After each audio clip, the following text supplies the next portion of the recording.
We shouldn't have allowed Tayebwa to come with this political Ebola and touch both of us. Tayebwa is not clean. That's why today he's down with President Museveni's t-shirt. I even suspect the underpan is President Museveni's shirt. He's not clean. Even the flyer carrying his nomination papers is also President Museveni's shirt. Because he's as guilty as he looks.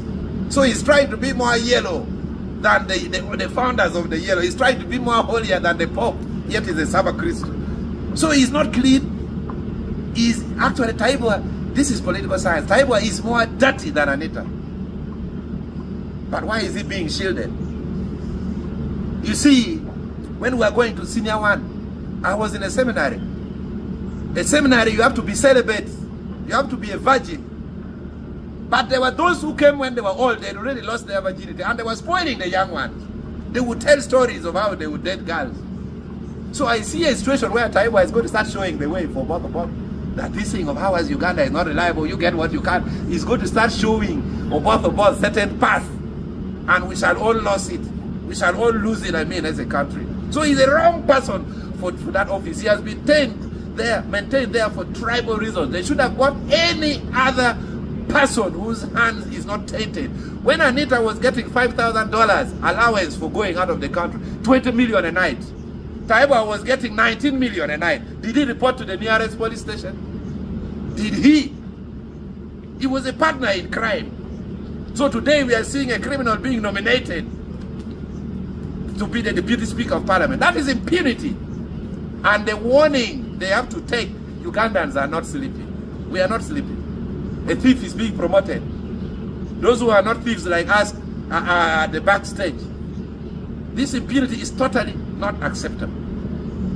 These records right from Makerere University, when he was on the board, he has a long track record.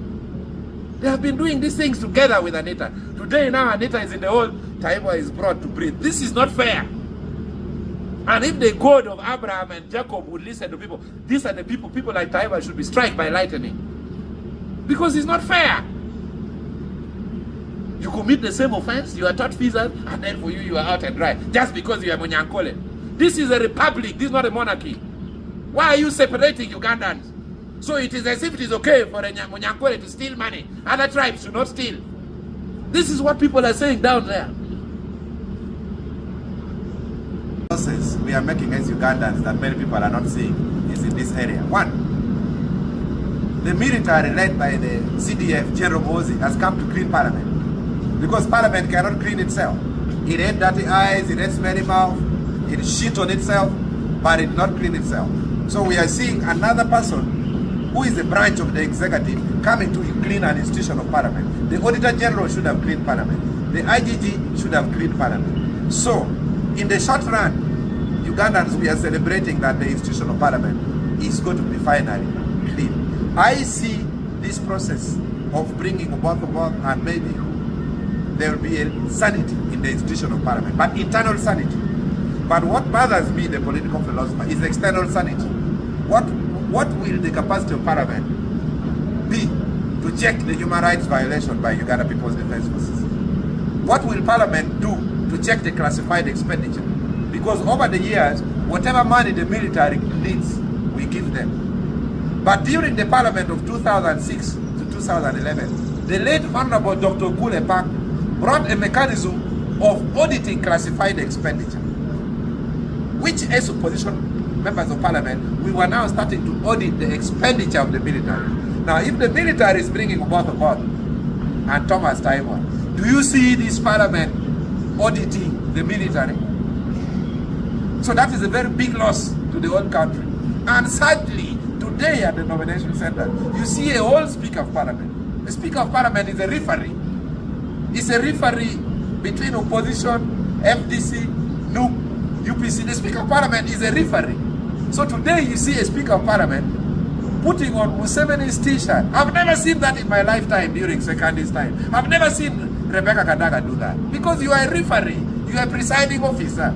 So we are now seeing the Deputy Speaker of Parliament coming for nomination in a partisan manner. So how will it tolerate NUP? How will they tolerate DP? How will they tolerate UPC? We are under multi-partism. If the referee in a game of Arsenal is already the relative of the goalkeeper. He's also donning, the referee is putting on Arsenal jersey. Do you expect fairness? So in the long run as a country, we are losing.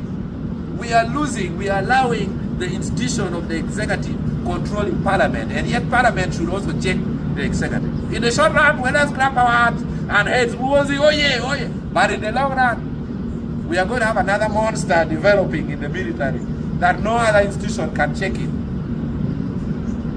Parliament had become a monster, the military came and checked it. But now we have a situation where we are creating another monster in the military that the institution of parliament will not be able to check it. And who will check it? Who will check the military after it has fully grown and fattened?